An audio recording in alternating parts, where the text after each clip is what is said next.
Welcome to another episode of Fans in Motion, the Ultimate Night Ranger podcast. Joining me today, listen, I don't, I don't get like little butterflies or nervous, especially around the Night Ranger guys.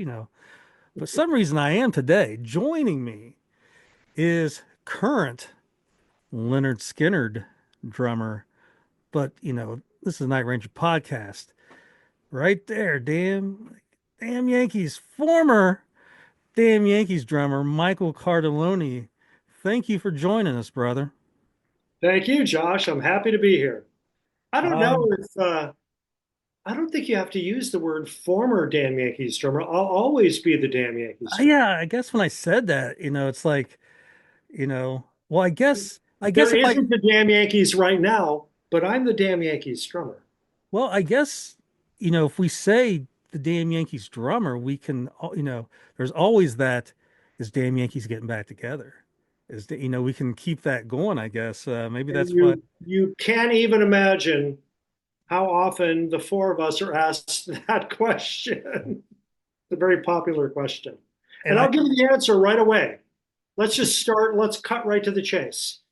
listen. Well, you know what? You want to work it in? We'll wait to the end because you told me the Okay. answer. You said, "Hey, I want to be the first to break the news about damn Yankees getting back together." You said something about waiting until the very end of the interview. So listen, you're going to have to wait till the end of the interview to get um, It's very all the good. Good business on your part. information and all the dates and whatever might be out there. Who knows? But Yeah, Mike, like I said, I appreciate you being on here. Uh, Buckeye brother from Cleveland, Ohio. Everybody knows that, I'm an Ohio guy as well. I, unfortunately, am still here. Um, but Yeah, like I said, this is cool for me because everybody knows, listens to the podcast. I was 6 years old when I got in the or Night Ranger and, um, 1983. But Damn Yankees was like me in junior high school, getting the cassette, and being able to kind of go to the store myself and get it and look in there. And I just remember seeing the pictures of you at the Cleveland Indians hat and going, I wonder if he's from Ohio. And how did he get to know Ted Nugent and Jack Blades if he's from Ohio? So it's like I said, I'm probably fanboying a little bit here, but that's good. I need some of that in my life. Uh, Okay, so, uh, so born, raised Cleveland, Ohio, correct? that's correct. So, Yep. Still have hundreds of Sicilian cousins there. I haven't lived there in a long time though. yeah, I left in 1985, but we can get to that. yeah. Um, so Cleveland, obviously, Rock and Roll Hall of Fame. Uh, you got a lot of Night Ranger history. Our buddy Ed Repepe, who's Night Ranger's tour manager, uh, he's from Cleveland, still lives in Cleveland. Sister Christian was broke in Cleveland. I don't remember the radio station, but they're one of the ones that first started playing that. Is it WMMS? I think so. That's the Um, big. uh, so there's a lot of history there. A lot of, obviously you're from there. I mean, Eric Singer of Kiss, Gilby Clarke, Guns N' Roses. I mean, there's a uh, big rock presence from Cleveland. So, what got you into music? I mean, was drums the first thing? Where does all that start? I have, he's still with us. I have an older cousin named Bert who is a great drummer. And when I was a little kid, and by that I mean 8 years old, um, every time we would go to visit Bert and his family, I would beg him to play his drum kit, which was set up in his bedroom. And every now and then he would let me do it. After about a year of this, my parents saw that I was fixated. So when I was 9 years old, they signed me up for drum lessons. And I ended up studying with the same man who taught my cousin Bert. So that was it. It was simply just I had a cousin who played. I thought he was cool. He was a very talented drummer. And, I started playing when I was 9, and I'm 62 and I haven't stopped yet. So, what were some of the first bands you got into? What was in, 13-year-old Michael Cartellone's record collection? Beatles and Bowie. And it really hasn't changed that much. Um, I should say that drum teacher was, and I'm so grateful that this is what he did. He was a very strict by the book guy. So he taught me how to read drum music, all of the rudiments, the nuts and bolts that make up drumming. And for the first year, I just had a little rubber practice pad, and I couldn't get enough of it. I loved the math of the drumming and learning the notation. And it was only after drumming for a year that my parents bought a drum kit for me. It was just this little thing. And at that point, I started to play along to my sister's Beatle records. So they very quickly became my favorite band and still are. And Ringo is still one of my favorite drummers. Um, and what I saw when I started playing to the Beatle records was when I listened closely to what Ringo was doing, when a drum fill would come up, I would have an instant understanding of what it was because it was right out of the book of rudiments. And he did that. And then I would just transpose it to the drum kit. So the transition from the rubber pad to the drum set was a very organic one. And that teacher never taught me how to play a drum set. I just applied what he had shown me and listened to Ringo, and then it just kind of went like that. really? Mhm. Um, did so where did your first concert come into play? Who was the first, rock band maybe you went and saw? Kiss. Where at? There was a place that no longer exists that you may or may not know called the Ridgefield Coliseum. Yep. Did you ever go to a show when I it's I did not, okay? but I know it was out in the middle of nowhere. Yeah, it Um, was 40 minutes south of downtown Cleveland. Big, 18,000 seat arena is where the Cavs played back then. And became a huge Kiss fan. Was already playing in a little basement band with my buddies in seventh grade. And January 1976, first concert ever, Kiss at Richfield Coliseum, and they were still supporting Kiss Alive, the first Kiss okay. Alive one. Yeah. So so when you saw that, and that's your first, I mean that's a good first concert. I mean, As it was. uh, um, did you ever have a moment like that's what I want to do? Yes, the entire time they were on stage. Um, That cemented my fixation. And I should mention, and this is going to get off track, but years later, I ended up becoming friends with Peter Criss. His family here in New York are still friends of mhm. mine. Paul Stanley's a good buddy. He and I are both painters. We both do art shows for the same gallery chain.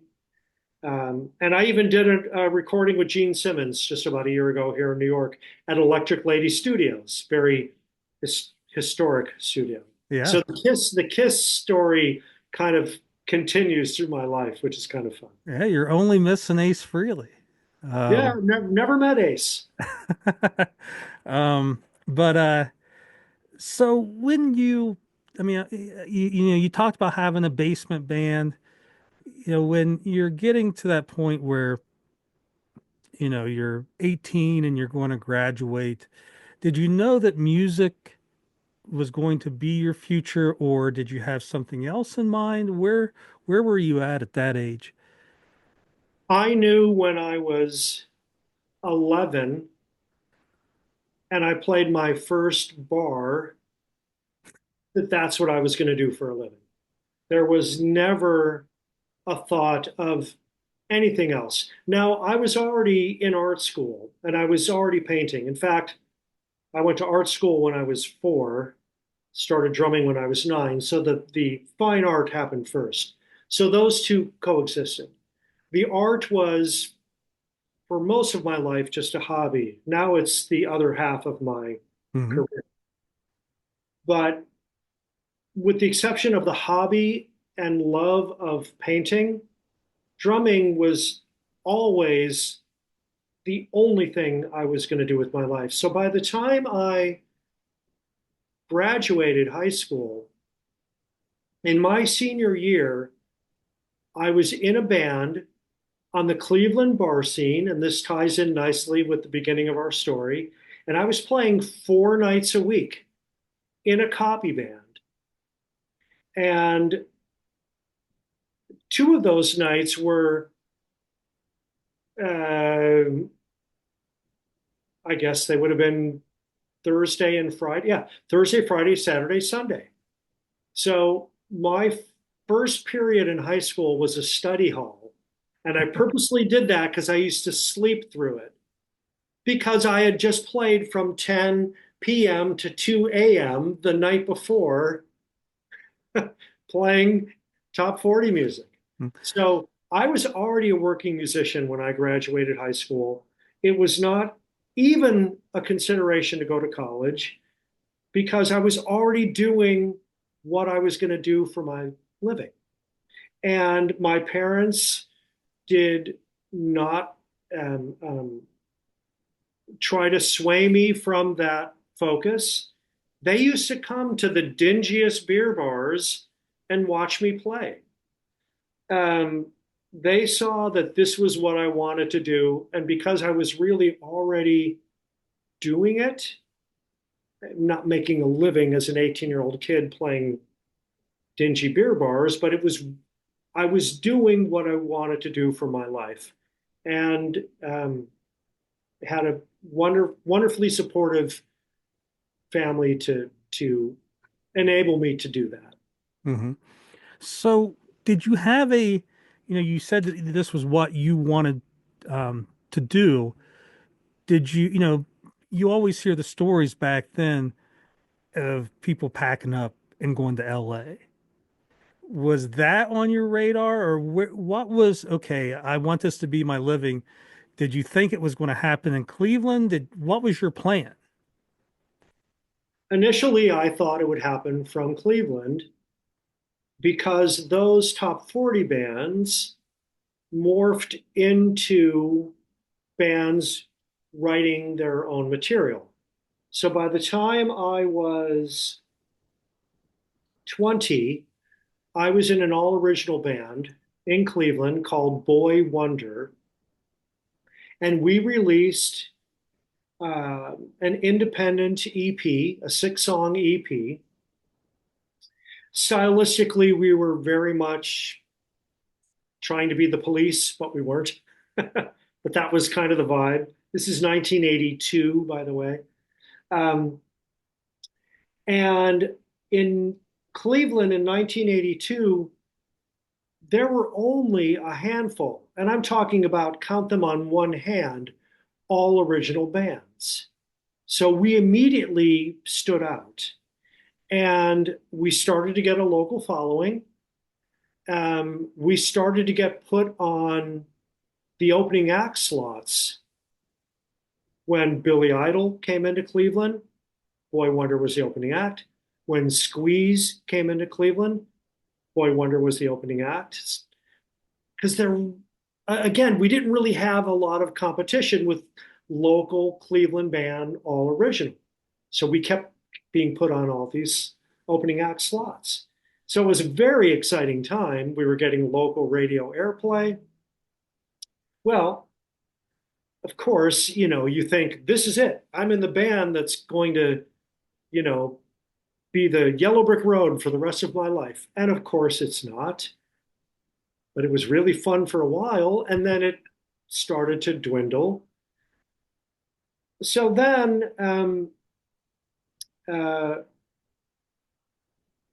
I had been a huge fan of British progressive rock, specifically a band called UK. And this was a band from the late 70s.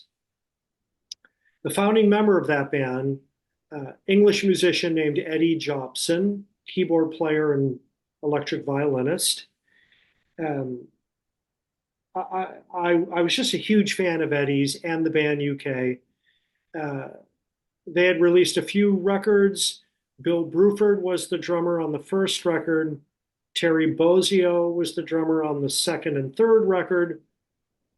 Bruford and Bozzio absolutely in my short list of favorite drummers. Um, so while I was still in Cleveland playing bars, and at this time now it's 1983, and I was playing in a Doors tribute band called Moonlight Drive. That I was saw a very, them. yeah, it was a very Yeah. well established Cleveland band, and for years did monstrous business, and then started to work regionally in the Midwest. We'd go to Chicago, and anyway. Um, so while I was playing drums in Moonlight Drive, I started to correspond with Eddie Jobson, sending letters to his fan club, which then turned into, resume, videotape. I literally sent Eddie Jobson a videotape playing with Moonlight Drive. I'm trying to get an audition with Eddie Jobson, who is here in New York, um, and I'm sending him, videos of L.A. Woman and Riders on the Storm because that's what I happened to be doing at the Mhm. time. But he just wanted to see, well, let's see what you can do live. And so the idea to leave Cleveland started to develop because I realized, well, maybe my career can only go so far staying here at home. So rather than do the LA approach like my good friend Eric Singer did, um, fellow Clevelander, Kiss drummer, uh, I leaned the other way towards New York because I'm now corresponding with Eddie Jobson. And the music that Eddie was doing was really what I wanted to try and do, which was this progressive rock. Odd time signatures. Um, I just couldn't get enough of that stuff. And Eddie had just released a solo album called Zinc in 1983. And when I reached out to him, he was starting to write music for the second Zinc album. And I just kind of timed it at the right time. So he liked what he saw in my audition package. I came up here to New York, auditioned for him. We hit it off. And he said, I'm not ready to resume the Zinc project yet because I'm doing some other things. But when I do, you can be in it. You'll be the drummer. And I said, that's all I need to hear. Went back home, packed up my stuff, moved to New York City in 1985. So when you went to New York for that audition, was that the first time you'd ever been to New York? No, Okay. no. I'd been Uh, there a few other times. I had come up here to visit Peter Chris's family over in Brooklyn. mhm. And so, yes, I already knew what I was getting into. Okay. I moved up. Um, so so you get that, you go back home, pack everything up, and you decide New York is going to be the place. Truly. And the support that I mentioned of my parents when I was younger continued then because we put the drums in my dad's van and they drove me to New York City and dropped me off at a friend's apartment and drove back home. So now you're in New York City. How long? Now, what were you doing? Because you said, Eddie wasn't quite ready to start that project. Did you have like a day job or were you doing I did, and this ties together nicely with the other half of my life. My day job was art. really? I worked in the art department for a children's clothing company, and I was hand painting the designs that went on children's clothes.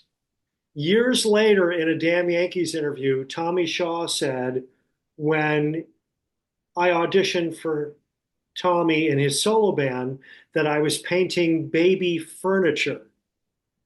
And he was so close. It was baby clothes. So when you do that, were you able to go to the store and see your artwork on Yeah, the that had to be yeah. kind of neat. It was cool. I used to see the stuff at Kmart all the time, this little teddy bear that I had to paint over and over and over and over and over. Do you have any of that stuff? I did pinch one of the shirts once from the showroom.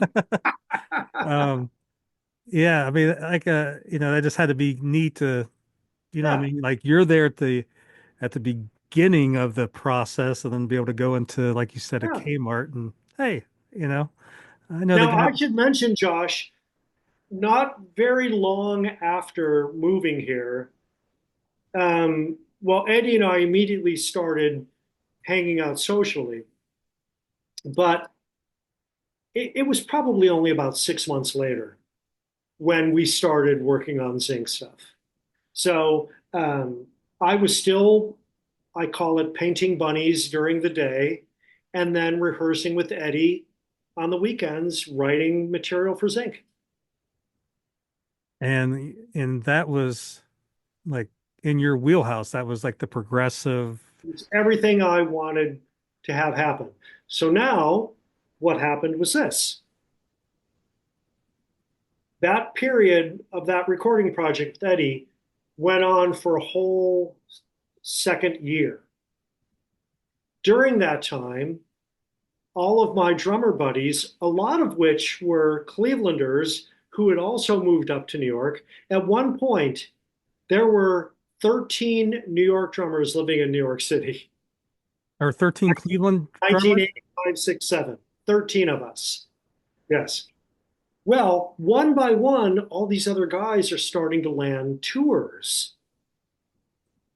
And, you know, I was working with Eddie, which was everything that I had dreamed of, but I'm still working a day job and I'm seeing my buddies go out on tour. So I say to Eddie, would you mind if I try and land a tour? And he goes, no, it would be a great experience for you. You should try and land a tour. So before long, the word comes around that Billy Idol is looking for a drummer. Isn't that funny? Billy Idol again. Yeah. And Billy Idol and Eddie were both on the same label at the time. So, as a favor to me, Eddie called Billy Idol's management because it was kind of connected through the record label, Mhm. and said, "Hey, I'm working with this young guy. Uh, he would love an opportunity to audition for Billy." And they said no. And it makes complete sense because I'm working with a British progressive guy playing in all these weird time signatures, which is the exact opposite of what is required to play Rebel Yell. Now, I could have played the hell out of Rebel Yell, but on paper, I'm not the right guy for it. So I couldn't get into the audition. Very kind of Eddie to make the phone call. Fast forward a few more months, I happen to be at a club that no longer exists in New York City called the China Club, which back in the late 80s was the place to be. This is the kind of place where, the house band would be playing, and then you look up and all of a sudden Jeff Beck is sitting in. Or you look on the dance floor and there's Bowie dancing with some gal. This was the China Club. It was a really amazing thing to experience. I was at the China Club one night talking to a drummer buddy, a Clevelander, who said, "Yeah, I just auditioned for Tommy Shaw, the guy from Styx." Really? Yeah, he's putting a band together. He's going to go on tour. How'd it go? Well, I didn't get it. And then he said, "But you should call because why not?" Very cool of that drummer friend to pass that number along. So I call. The guy answers the phone at the management office for the Tommy Shaw band. I give him my spiel and he says, "So what have you done?" And I'm kind of hemming and hawing because what I'm doing is this British progressive project, and I've already seen that that didn't work for me with the Billy Idol audition. But I have to say it because I've got nothing else Mhm. to offer. So I say, I'm in this recording project with this British progressive rock musician named Eddie Jobson. And the guy on the phone says, "Eddie Jobson? You're playing with Eddie Jobson?" I said, "Yeah. Are you familiar with him?" "Absolutely." He said, "I'm a keyboard player. I studied at Juilliard. I worship Eddie Jobson." So I realized, oh, this worked on my behalf. I actually was speaking to someone who understood where I was coming from. And then he said, "Well, if you play for Eddie Jobson, you absolutely would have the ability to play for Tommy Shaw. Yes, you can come in and audition." So I auditioned against 25 other drummers, which were guys well established in New York who had already done tours and they had way more experience than I had. Um, so I knew that I was going to have to really dig deep because I was now thrown into a big pond and I was still a very tiny fish. But what I did was they gave me the cassette. Here are the two songs to learn. One of the songs had live drums with then a drum program of all this cool percussion, and they were playing at the same time. I figured out how to play both parts at the same time by setting up some little percussion toys on the side and then just using all limbs. I covered everything. So my thinking was, well, maybe nobody else will do this at the audition. Nobody did. And the other thing was, I played so hard because I was so amped up. I'm a hard hitter. I always have been. I was when I was a kid, and it never went away. But at the audition, I kind of trashed the kit. The tom tom broke off the mount and just rolled onto the floor. The cymbals were moving away. I brought a wood block as one of the percussion toys, shattered it to bits, and Tommy just had this huge smile on his face. And so when the audition was done, he came over and I'll never forget this. He looked at me and he said, "I knew you were out there." That's what he said. That's got to be cool. Yeah. So then his manager takes me into this other room and says, "Look, there's another guy that we have to audition. It's an old friend of Tommy's. Tommy said he would audition him, but Tommy's ready to give you this gig now, but he can't because he promised." And I said, "That's cool. That's cool." They said, "Don't worry, don't worry. You did everything you needed to do." So I thought, okay, so I left. Tommy later told me he was wondering, where'd that kid go? Because I just took off. He said it was textbook. I came in, I nailed it, and then I just left. Yeah, like mysterious. Just disappeared on him. But then they called the next day, and they called to the art department where I was mid bunny, and they said, you need to take a leave of absence from your job. You've gotten the Tommy Shaw gig. Next week, you are opening for Rush at Madison Square Garden. And that is not an exaggeration. That's what happened. Can you believe how different your life had been if that one night you went to the China Club and your buddy said, "Why don't you try out for Tommy Shaw's band?" How different your life had been if you'd stayed in and watched Andy Griffith reruns that night. It would be a different life, I'll tell you that. What I mean? Just that one night just happened to, if Well, you, the right place at the right yep. time is a real thing.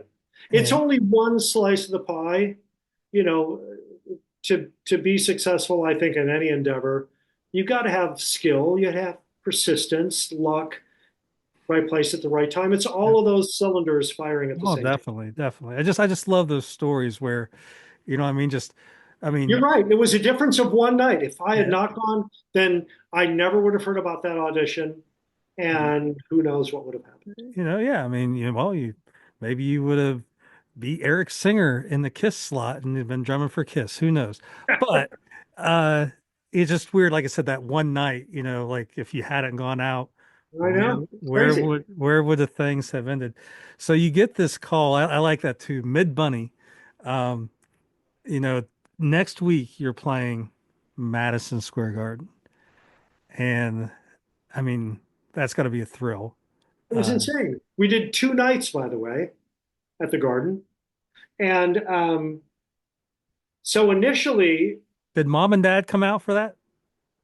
no, no, no. My parents were still in Cleveland. I know, but when you're going to play at Madison Square Garden, did they make the trip to come out to that? No, and here's why. 5 nights later, we were going to be playing at Richfield Coliseum, Oh, where I went to my first concert ever. So now the dream has been realized. I'm now playing at the Coliseum. So my entire family okay. came. That And I had, remember talking with Neil Peart in the dressing room backstage, and I was freaking out. And he goes, I get it. He goes, we hate playing in Toronto for the same reason. yeah. Hometown gigs are really nerve wracking. And I That, was just a kid, so how old were you at this point? This is how this is old? this is like what, 1987, right around there. Yeah, yeah. So how old were you, when you did that homecoming? I was 20, 24, 25. Mhm. That had to be very cool. I mean, and very like the validation of being able to come home and you're not playing the Odeon, you're not playing Peabody's, Yeah, you're playing Richfield Coliseum, opening for Rush. yeah. It How didn't. from how familiar were you with Styx? Very, Okay. very. I vividly remember, I'm going to say I was in 8th grade, maybe ninth grade, going to Richfield Coliseum. It was Styx, Aerosmith. I don't remember who played first, but anyway, um, with the guys from my basement band from school, we had floor seats. We fought our way up to the barricade, and I absolutely remember being right in front of Tommy Shaw, leaning against the barricade, going like this. Mhm. That's got to be cool, full circle. Did you ever see Ted back in Oh yeah, those days? yes. And I never saw Night Ranger because by the time they happened, I was already here in New York. yeah. Um, so you're with the Tommy Shaw band. You obviously got the Madison Square Garden. Um, going back home to Cleveland. How long does that tour last? 4 months. It was the Hold Your Fire tour, which was 87 into 88. Hold Your Fire was the name of a Rush album. And we did 4 months. We played every big arena in the country. And it was an amazing experience. Neil and I became good friends back then and remained good friends until he passed away. Rest in peace. He was a great guy. Neil and I had a really fun relationship because um, I used to send him my art and he used to send me his books. And our relationship wasn't about music, which I think is why we became friends, Mhm. because it was nice for him just to step away from it. Yeah, And Neil actually mentioned me in a couple of his books, which really. was very nice. I will tell you, we're getting off topic, but I'll tell you this and then we can back up. You're right. In one of the mentions, Neil says, and my old friend, I forget what the context is, how he brought me into it, but my old friend Michael Cartellone, longtime drummer from Lynyrd Skynyrd, and then in parentheses it says, which would surprise you if you knew him. And then he goes on to say, he's a sophisticated urbanite and fine art painter. So definitely, not what you think when you're casting Skynyrd band members. I guess I mean, I guess you're right. I mean, you think of Bob Burns and Artemis Pyle and, Both you great know, drummers. I don't and know, I grew up the way I grew up. So yeah, I anyway, mean, it was very cool that Neil acknowledged that because I've you know yeah. blazed my own trail with my artwork and my apparent suburban sophistication, according to him. And it had to be nice too. I mean, you obviously did clubs in Cleveland, but it has to be nice jumping on an arena tour It's and amazing. then It damn is Yankees. amazing, and I will say this, Josh, and you've probably heard something along these lines before. Yes, the environment is amazing. The size of the room, the expanse, the lights, the noise, the people. But once you start that first song, it's the relation of you and the instrument that you had when you were a little kid, and that never changes. Yeah. So, yeah, I'm aware of where I'm doing it, but this is still the 9-year-old kid with the Beatle records. Yeah. So that kind of keeps it very centered. Mhm. Um, so when the Tommy Shaw tour ends, um, does Tommy have further plans with you? Or are you going back to Eddie? Are you going with that? As the Tommy Shaw tour is winding down, Tommy is starting to think about, should I do another solo record? Should I go back to Styx? Should I maybe try and write with some other people? And very quickly, Damn Yankees happened. And it happened because of John Kalodner, who was at Geffen Records at the time, kind of a guru in the music business. He was the one that put Sammy Hagar into Van Halen, and he's just got this knack for, that guy and that guy and that guy. So it was Kalodner who had the relationship with Jack Blades, Ted Nugent, Tommy Shaw. And so when Damn Yankees began, and it happened right here in New York City, I was very conveniently already there because the room that the Tommy Shaw band rehearsed in was where Damn Yankees was going to start. So Tommy called and said, just come in one day. We need a drummer. And that's really the short story of how I became the drummer in that band. There was never an audition. I was just there when it started. And I was a young kid who had the ability that they needed. I was hungry. I was saying, what do you guys need me to be? And they took me and they molded my Play-Doh into what the Damn Yankees drummer was supposed to be. And there you have it.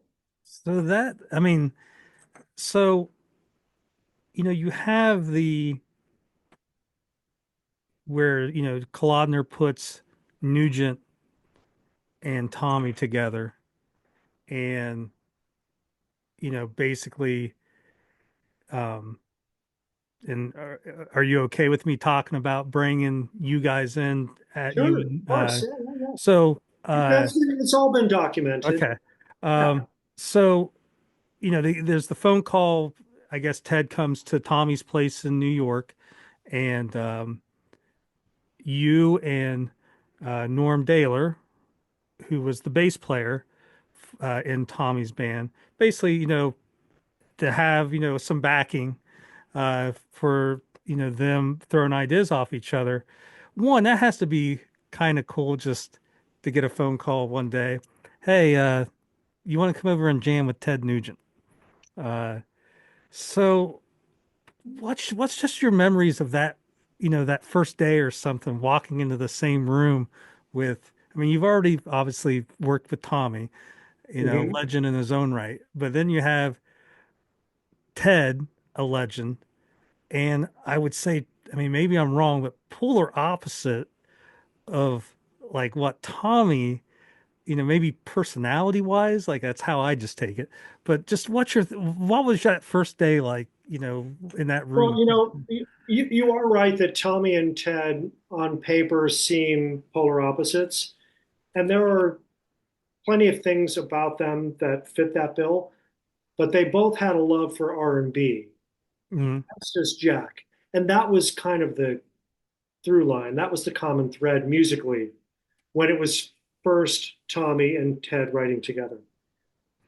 But I do vividly remember the first thing that Ted said when I walked into the room. Speaking of white guys, that's the first thing Ted said. Speaking of white That's guys, sounds, sounds like Ted. classic Ted. So we very quickly just started to make noise. And um, by the end of, I guess it was 2 days jamming in that Tommy Shaw Band rehearsal room, not very far from here at Columbus Circle in New York City. Um, by the end of those first few days, we had the skeleton of Mystified and Come Again, both of which made the first Damn Yankees album, and a song called Part of Me that we recorded for the first Damn Yankees record, but it didn't make the cut. So, how different was that version, that first recording of Come Again to the final version, let's say that's on the actual record?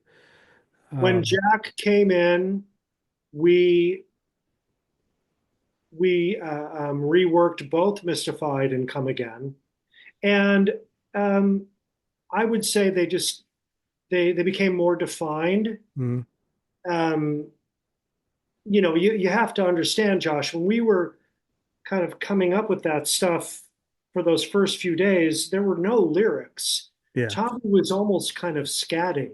yeah. So they were unfinished Mm. songs. Um, Yeah. Part of me, which, um, you know, uh, if you ever got a copy laying around, you want to send it to me, I'm more willing to accept it. I can tell you what part of me sounds like. Part of me sounds like a Tommy Shaw solo song. It's a mid-tempo rock tune, has a really great melody, but it didn't sound like the Damn Yankees that you know very well. Whereas Mystified and Come Again had a different kind of a spark to it. mm, Part of me might even have been something Tommy already had that he brought to the room that day. okay. Was was was that the only time Part of Me was recorded, or did they work it up any other time after that?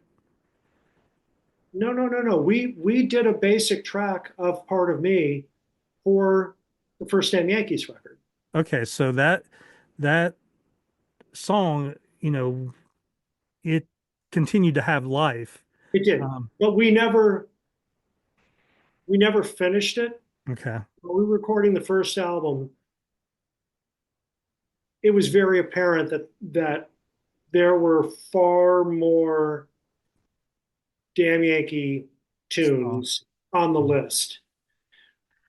So Part of Me was recorded in the basic tracks, as was a song at the time called Hell's Kitchen.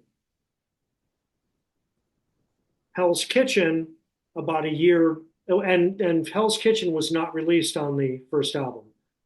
But about a year later, when Nothing But Trouble, the movie, came out, we were asked to contribute a song to the soundtrack. We took Hell's Kitchen. Tommy, Jack, and Ted wrote lyrics for it and called it Mr. Bone Stripper. now, was there a full version, complete version of Hell's Kitchen that was It's the maybe? same. It's the same recording. Mhm. The recording that is on the Nothing But Trouble soundtrack is the recording that we did in October 1989 when we recorded the first Damn Yankees record. Just It's the same thing. They just re-sang it. And I'll tell you a fun story. One of the demos that we did in the early Damn Yankee days, done here in New York City, and that demo had High Enough, Coming of Age, Tell Me How You Want It, Mystified, Pile Driver, anyway, something yeah, like come that. again. I mean, Come Again. come, Yeah, yeah, it definitely had Come Again, High Enough, and Coming of of Age. age. Three singles from the album were on this a demo that we had done in this little makeshift recording studio in Manhattan in an area called Hell's Kitchen. That's where Hell's Kitchen came from Um, because we did a demo at a little dingy studio. And oh, let's call this song Hell's Kitchen. Oh yeah, after that place where we. so for the diehard fans like myself, uh, you have we know there's a song called Part of Me that's out there. We know that there's Hell's Kitchen that's out there. Obviously, we've heard most of it with the different lyrics with Bone Stripper. But that first three song demo was Ted, Tommy, you, and Norm. Correct.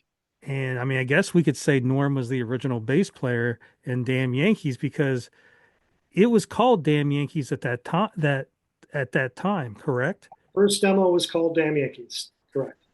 And how, I mean, and that I think we said it, that was, Kolodner had, financed it for to submit to Geffen, and obviously they didn't bite, or what happened there?